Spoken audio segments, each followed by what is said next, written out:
This is the third edition or third part of the KhoodeelaarTV campaign, world exclusive diagnosis of Fleet Street of Sunday the 25th of October 2020.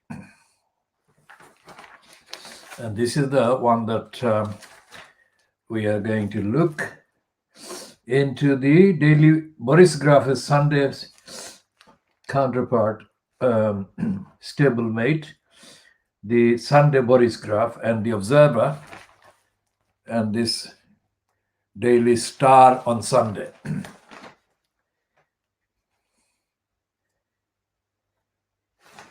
And there is a little kind of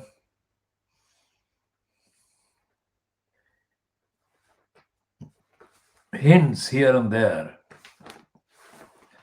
of the likes of the Daily Star Sunday, kind of almost catching the conservatives out against their will, such as this one that they're saying that there is an outrage at 20% tax on masks, VAT slapped on PPE.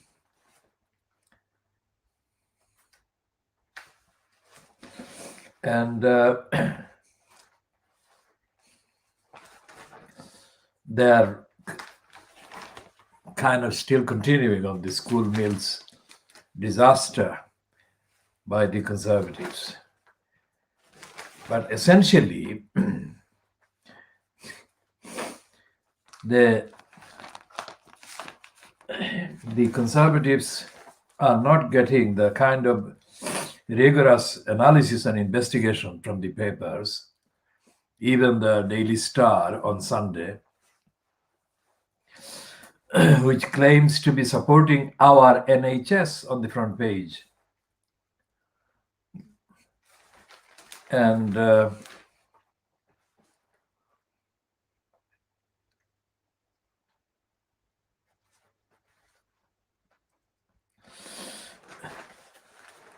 there's a ghost of Bruce Forsyth being regenerated.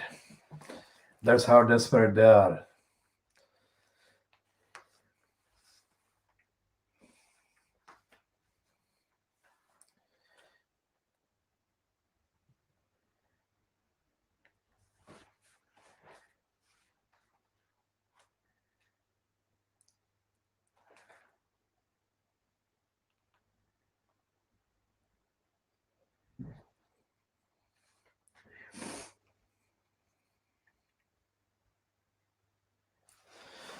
And there is no evidence of the Star on Sunday being aware of the United Nations or indeed of the democracy deficit that inflicts and plagues the local communities everywhere. And there are other bits and pieces, but mostly about young women, their bodies, and so on. This is nothing to do with journalism. So Fleet Street is actually a comic paper.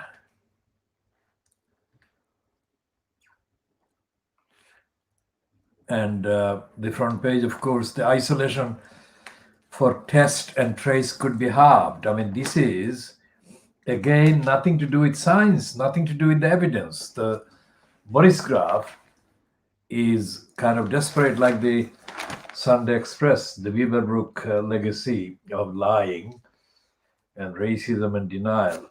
They're talking about finding any excuse to put Boris Johnson in a positive kind of propaganda mode. Not positive in the sense of COVID test, but positive in the sense of being correct in doing whatever he's doing.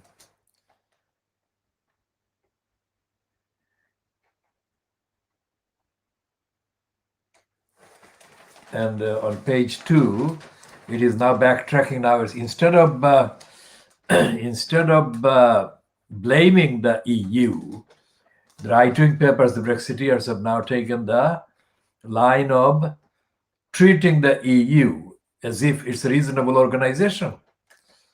So the Mail on Sunday is doing the same thing, as is the Sunday Express, as is the Boris Graph on Sunday on page 2. On page 2, it is saying UK and EU negotiators have found 90% of solutions. They never said anything like that before in the last almost 5 years. From the start to the run-up to the Brexit referendum, so-called, until now.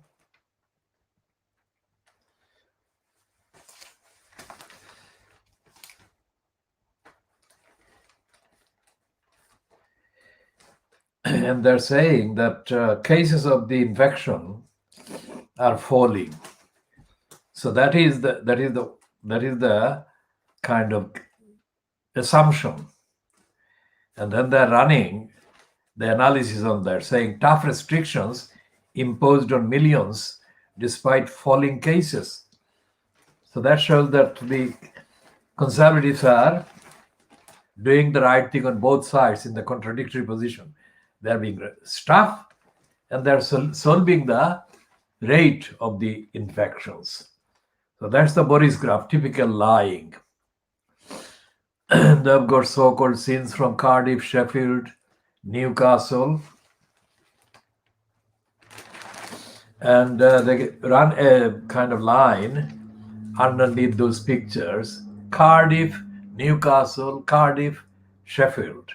And then there is this headline or bottom line under the bottom of those pictures. Northern bishops attack divide created by pandemic response. Now, they don't say that the divide is being created by the Conservatives. They say that the divide is created by the response of the affected people. So they're doubly lying and poisonously lying. So, and they're kind of getting the bishops engaged in the lying.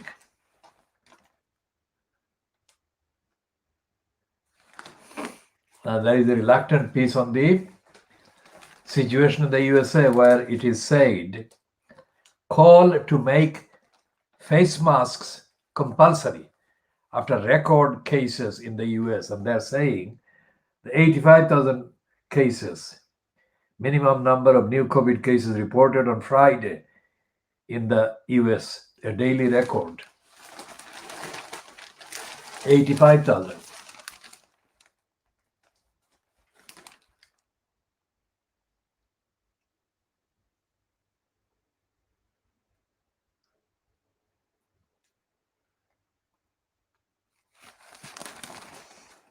Research suggests Indian and Dominion soldiers' remains were excluded in search for a British body.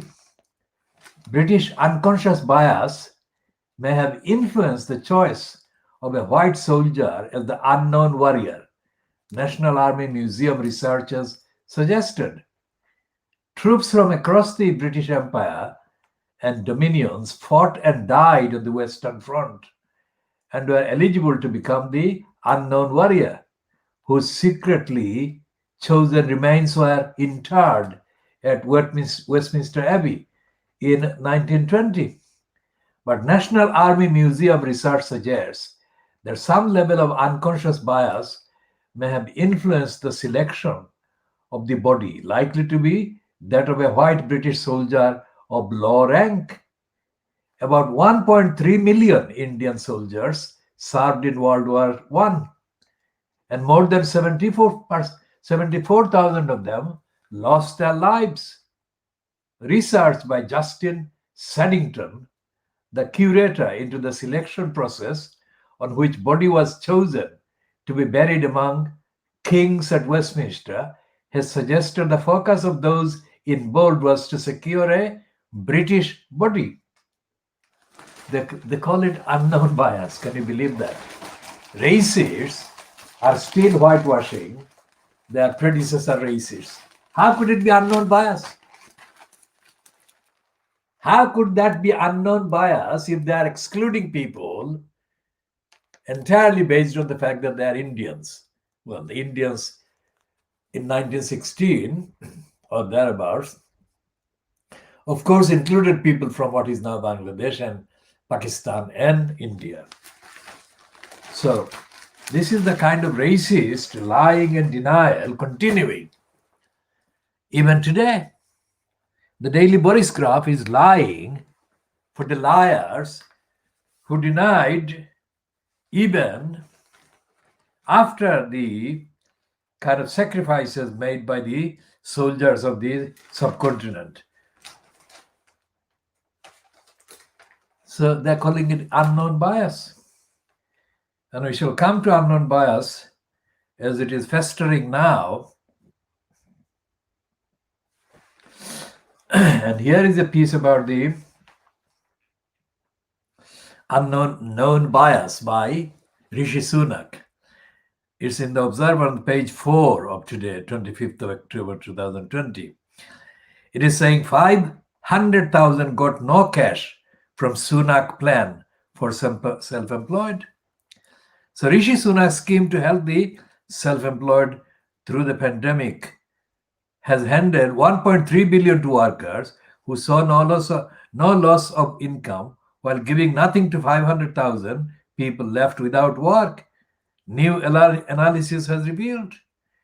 In a sign of flaws in the 12.7 billion self-employment income support scheme, SIS, more than 400,000 workers were able to claim support despite losing no income in the crisis. The analysis by the Resolution Foundation think tank, to be published this week, concluded that the scheme had been terribly targeted.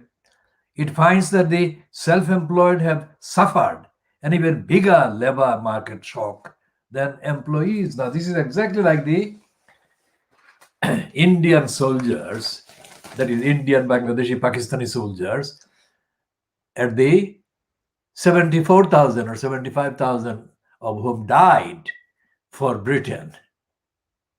And they forgot to include them in the data, in the statistics, just like what is happening now. The workers, self-employed workers are 400,000 to 500,000 who have actually lost due to the kind of conditions and restrictions imposed, stopping them from work. And they have been forgotten. While the others that did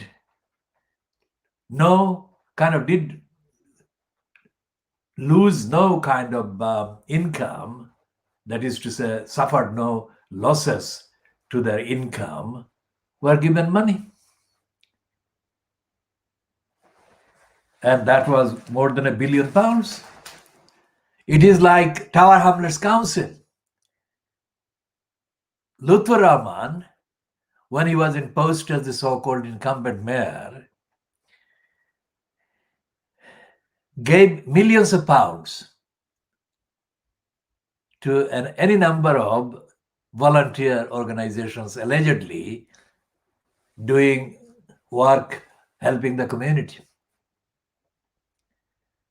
And that included several who did not even apply for the money. And despite that, the Metropolitan Police have not prosecuted anyone. Now look at that against the evidence that people who are being evicted from their homes and had been evicted throughout the period of Lutfur Rahman in post were being evicted because of the allegation that many of the evictions were the only way to deal with the arrears in rent. Now, although the Tower Hamlets Council, like other councils, never publishes the accounts, The so-called inspection is not the same as a publication. We shall deal with that another time. Suffice to say that although Tower Hamlets Council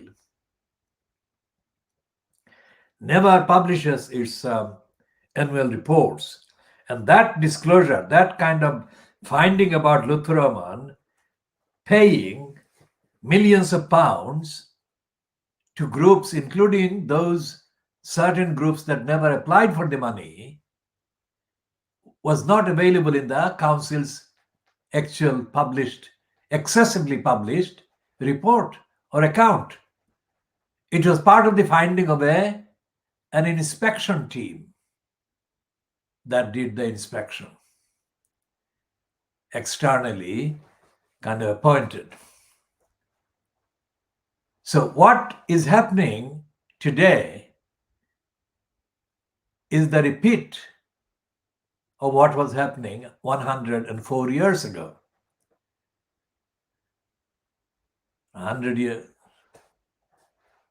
104 years ago, yes. So what has the Labour Party been doing in the 104 years? Has the Labour Party been asking for consciousness to be inserted in the brains of the people that are making decisions about people's lives? Because those people lost their lives, 74,000 of them lost their lives and they were not counted. And now 400,000 to 500,000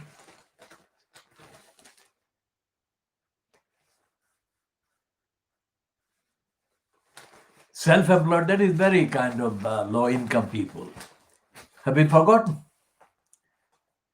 I mean, how can that be happening? It's not one number, 2, 3, 4. It's 500,000. If 500,000 people can be forgotten, while as equal number or similar number or comparable number who did not deserve the money were paid, how can it be said about this government that it is working? Yet Tobias Elwood said, it would be interesting to see what Tobias Elwood did on the day of the election votes about the free school meals. But he's been quoted today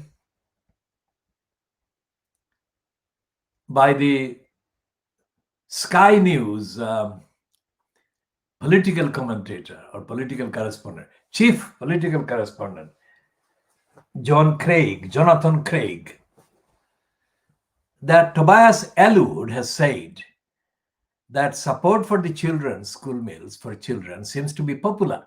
The key expression is popular. And on that logic, he says that we should be supporting what works. What he's saying there are two things there. One is that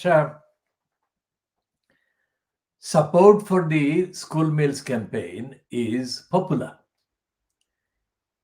If that is the case, then everything that is popular should be supported. But that's not the case with the conservatives. And he said that anything popular, then he's concluding that what is popular is proof that it is working. It is not working if the government is withholding money and MPs are voting against that popular kind of measure. We shall talk at length at another time about why Marcus Rashford came up with the idea and why he's doing this, because this is his second kind of attempt at setting the agenda for action by the government. And the last time he succeeded. And it actually shows. Of course, the Mail on Sunday and the Daily Mail and others will be, as we speak, We'll be looking for possible connection as to who might have triggered this Marcus Rashford campaign. They would be looking particularly to see if there was a Labour Party inspiration. Supposing they find one, would that be enough evidence to damn the legitimacy and the correctness of the campaign? It would not be. If anything, it would rebound on the conservatives. So they better kind of lay off and not look for any kind of possible link with the Labour Party for this campaign, because it would only enhance the Labour Party's case.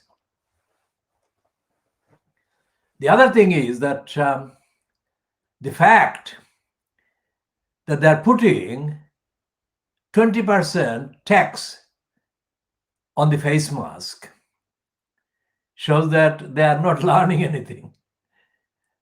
Johnson is not learning anything. Rishi Sunak is not learning anything.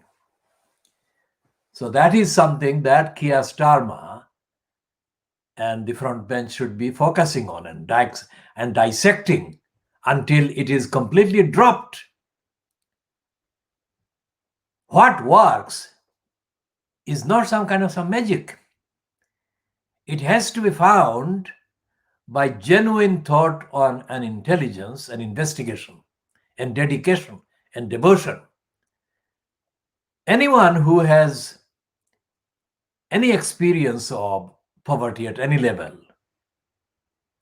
knows that poverty and hunger and destitution are the real denials of human rights, basic human rights.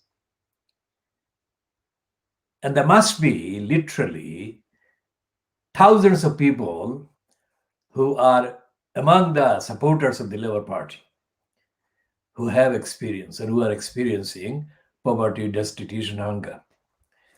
And that includes, of course, a large number of people who are in this country as either refugees or asylum seekers or as economic migrants, in other words. Whatever the label, poverty and hunger and destitution are at the root of why people move from country A to country B or C or D. And an understanding of poverty cannot happen by racist people. So the education out of poverty and hunger must begin by educating people about racism and about prejudice. And if the Labour Party were to start that kind of education program, then it would be 100 years too late, but it would be on the way to becoming known and understood as the natural party of government in this country. How about that? Despite the millions of evidential reasons why I should not be commending any party in the USA, the evidential reason to comment favorably on the role some Democratic Party campaigners have been kind of playing and have been playing for the last 4 years has to be made.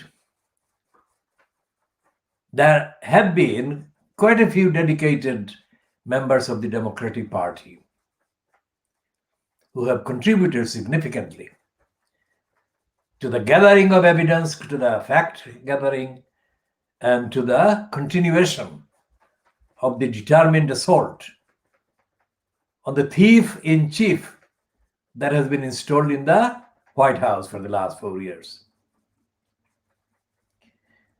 Whatever losses Trump is experiencing now, we are not predicting any particular result of the election 2020. But what we are saying is that we are noting that Trump has lost more than he thought he would in the last year. And that is not unconnected with the fact that a number of dedicated campaigners have been working their socks off to get the facts on the table. And this has been evident in the repercussions and the kind of steps that have been successfully taken by the Democrats in the Congress, because they have been able to rely on the evidence, nothing else, evidence. And some of the speeches these campaigners have been making have reflected the aspects of their behavior which are universally acceptable and universally democratically laudable.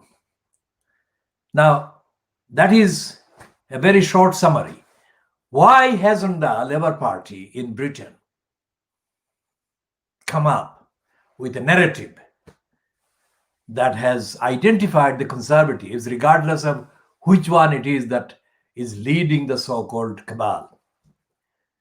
Identified the Conservatives in this country as the most undesirable band of criminals that this society has been lumbered with, and this society must be freed from.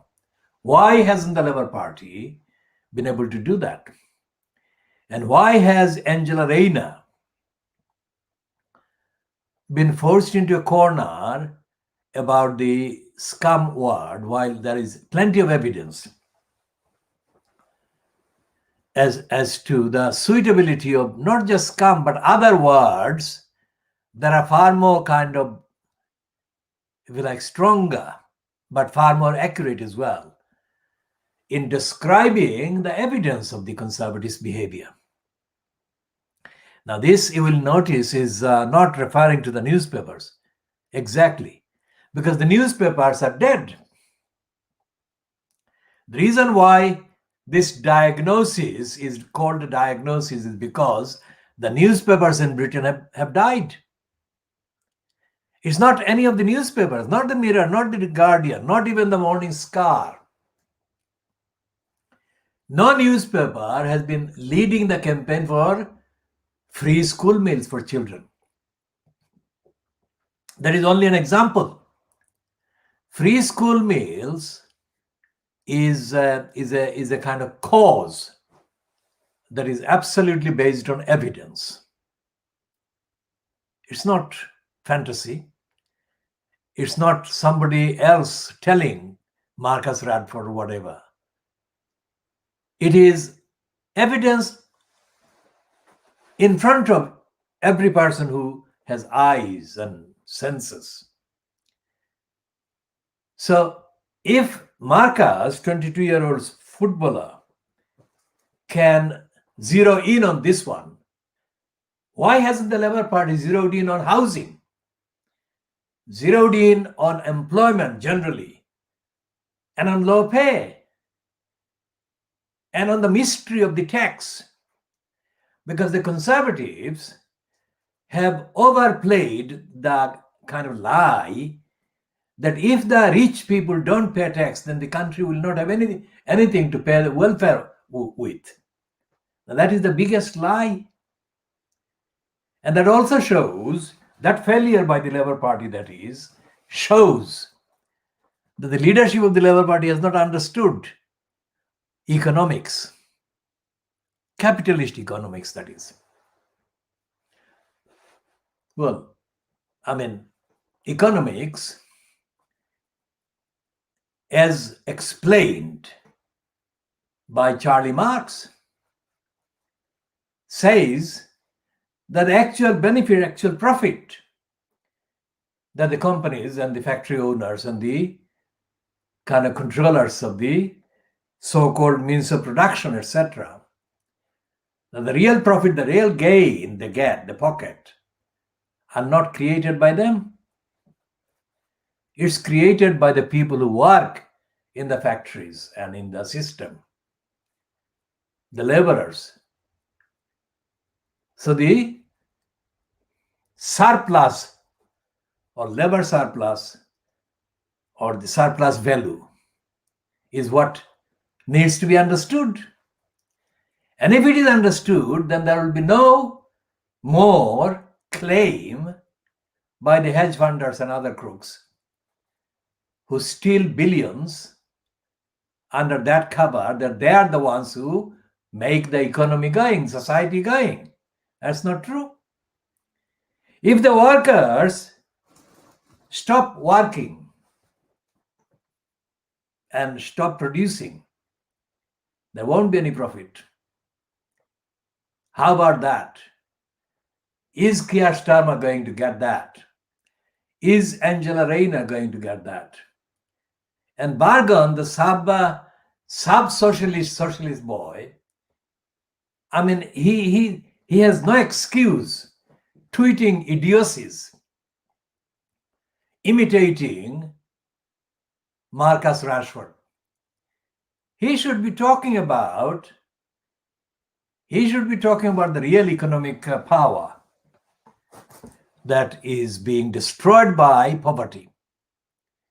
If you produce a famished, malnourished kind of population, then you also produced unwell people, unhealthy people. It follows. The more unhealthy people, unwell people you have, the less powerful, less effective, quote, economy you have.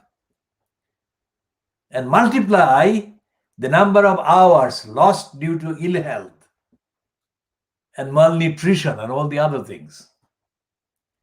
And you can see that it is trillions of pounds of losses that you are actually causing. This is so simple. It should be part of the commentary and the narrative. Why isn't the Guardian running this narrative? Why isn't the Daily Mirror? Why isn't Starmer? Why isn't any single Labour Party member of Parliament saying these things? Whatever happened to their knowledge? Are these people so stupid that they don't understand this very simple? Okay, these are complex issues, but that can be simply stated. I have tried to state them simply. Not just today, but for decades I've been trying to tell it as it is. The newspapers should be kind of made subject to verification based on objectively verifiable evidence. Anything the newspapers carry by way of news, spin from the conservatives or their agents, should be made subject to evidence, evidential proof. And if the evidence test fails, that's it. That is a false news. That is a fake news. That is not worthy of being treated as objective news. Drop it from the list. So we look at the evidence of the behavior of Tower Hamlets Council and the behavior of the local MPs. When Lutfur Rahman was selected for 3-4 days as the Labour Party's official candidate for mayor in September 2010, he and his sponsors, they are not Labour Party members. Those are sponsors came from other sources. They staged a shebang at the Troxy in Commercial Road on the 14th of September 2010. Remember, we said in that shebang, which was corruptly organized, the main speakers included Steve Bullock, who was the already installed mayor in Lewisham. And there were others that had nothing to do with the Tower Hamlets kind of borough or the community. Most of the participants there were Bangladeshis, but the people on the stage were not mostly Bangladeshis. It was at that Shaban that Rabina Khan was introduced. It was the most dishonest and corrupt platform that I had ever the willingness to actually witness simply for the evidence. It was not representative of the community.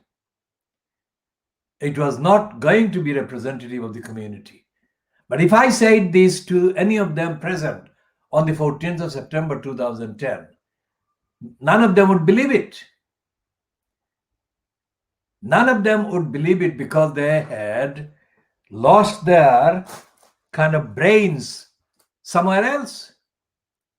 They were there just posing. And I have got pictures of how brazenly, stupidly they were kind of pacing around and posing. Many of the faces that were standing near Lutfur Rahman on that occasion have now been standing near John Biggs. So if I told them that they were being stupid, they would have said I was being stupid because they were doing something successful. They would say that they were supporting a successful candidate, whereas I was not even a candidate.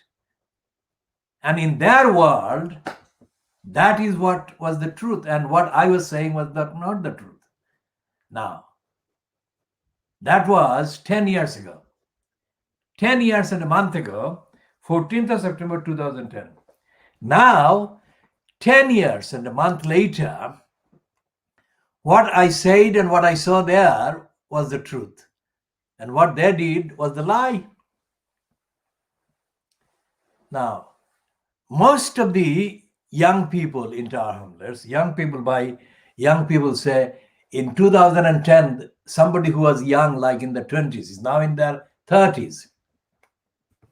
So the definition or the meaning of the young should be treated in light of the passage of years.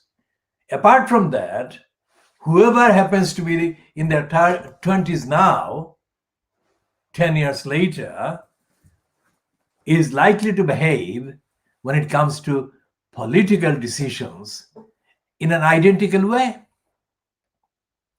Because nothing in Tower Hamlets politically has been done to educate the participants in the various lobbies and things about the basic facts of empire, imperialism, racism. And the result is that the only place that is open for anyone of African or Asian background to have a kind of political position is in a narrow area like Tower Hamlets, where the numbers of people in the electoral register are significant in numbers to make a difference. Which is why Lutfur Rahman or anybody else or Abbas Uddin Halal, alias Halal, would have been a choice, a practical choice or a realistic choice. If they go across the road to the City of London or City of Westminster, they would become politically, electorally non-entities, absolutely disappear. They won't have any relevance, which is not the case if they were white. And the fact that they are not white is the deciding factor.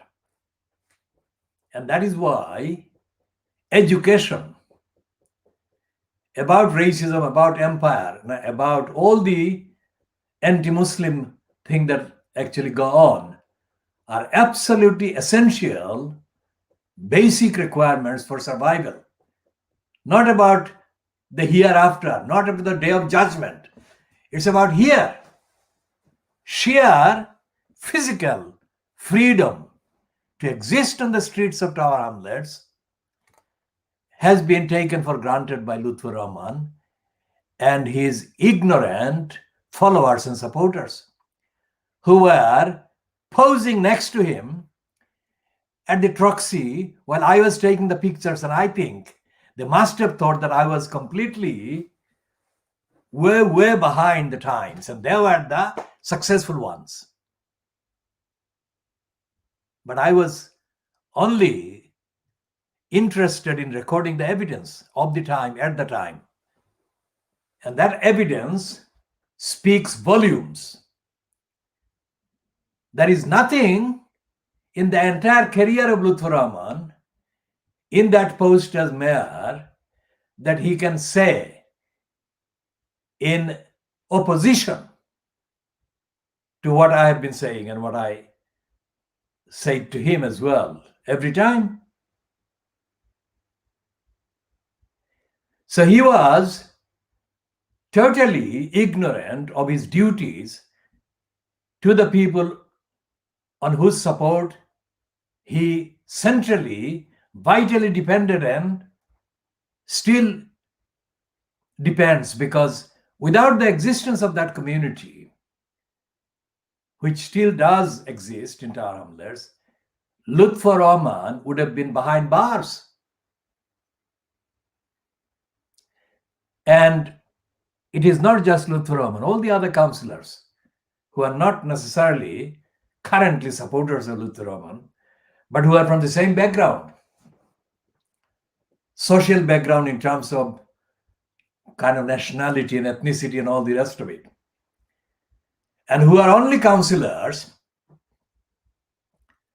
whatever the party, but the party happens to be the Labour Party now, whatever the party, they are only councillors on Tower Hamlets Council because in the population there is enough numbers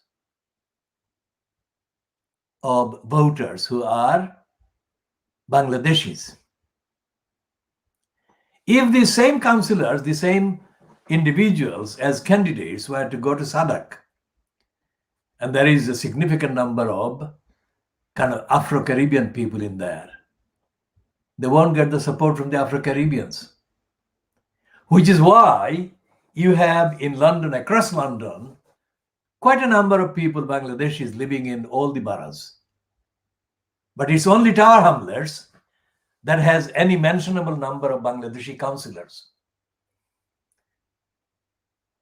Not even Newham, where there is significant numbers of people in Newham, but there is not significant number of Bangladeshi councillors there.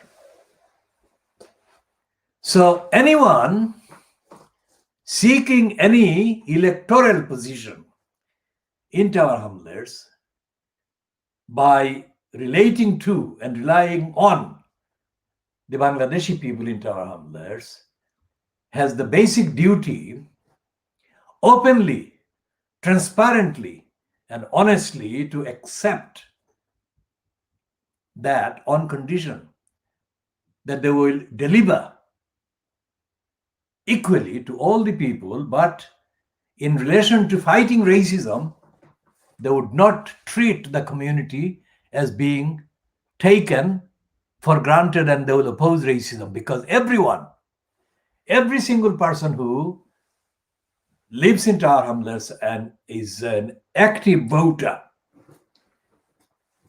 has experience of racism every day. And no councillor can claim to be ignorant of that fact. So why is it that there is no anti-racist activities going on? I speak as a member and supporter of the anti-racist campaign and movement for decades. And my opposition to racism is nothing to do with my needing any Bangladeshi kind of vote or voters for a career. I don't need a false career. But my position, my experience is unique. It is not dependent on somebody else approving of my kind of prayers. It depends on the evidence that I can find and the evidence that I can apply. And this has been the case for all the time that I've been active. And the evidence puts me in a unique position to be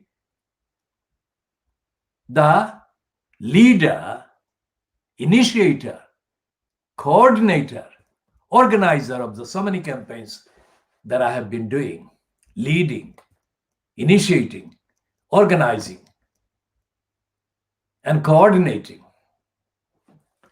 And that is only because I see evidence that applies across the board universally. And the evidence is that if the Bangladeshi councillors were educated to the point that they would see the urgency of opposing injustice being done by the council, that would enhance them as individuals, as well as their families, as well as the rest of the community. With the case of this blockage of the Bangladeshi side of Brick Lane by John Biggs, these councillors are completely silent. And they are making any excuses not to have to see this as a racist kind of preference by John Biggs. And those who are colluding with John Biggs, for example, certain X or Y so-called restaurant owners in Brick Lane, they are stupider now than they were when they actually said that they were opposed to Lutfur Rahman's corruption. Because of the lockdown and because of the kind of pandemic and the COVID-19, restaurant business has undergone very serious changes. You cannot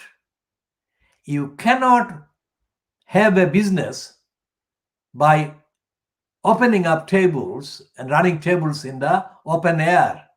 That is not possible. And it seems that some restaurant owners have lost their brains, literally. They can't see what is happening on the streets. Now, if that is the extent of stupidity, then how can these same people be reported as being opposed to racism? How can they be doing that? They have to have the brains, basically, to do any campaign, let alone a very demanding campaign against racism, because campaigning against racism is not one statement or 1 minute standing with a placard somewhere. Campaigning against racism is the most comprehensive, all demanding kind of war conducted with argument, with research, with evidence, with analysis, and with the highest possible level of moral and ethical commitment. That means it is all inclusive. You cannot leave some part of your life or your being at home while you go and pose for a 3-second long selfie. It doesn't work like that. Never has done. So those who are saying that they have been kind of involved in fighting racism have been lying. They have not been. Because if they have been fighting racism, it's not about them making a statement that they've been fighting racism. It has to be related to the evidence. When did they fight racism? What was the racism that they were fighting? And for how long did they fight? And what did it cost them?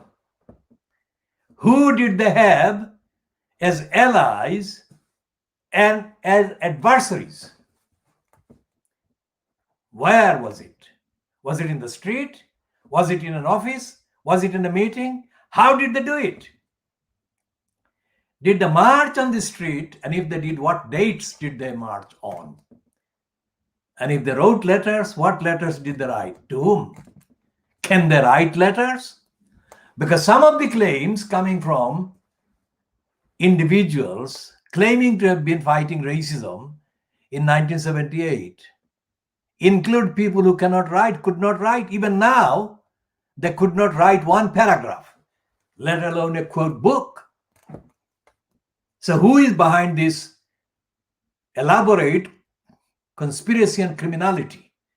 Inventing a book by people who cannot read it, let alone write it.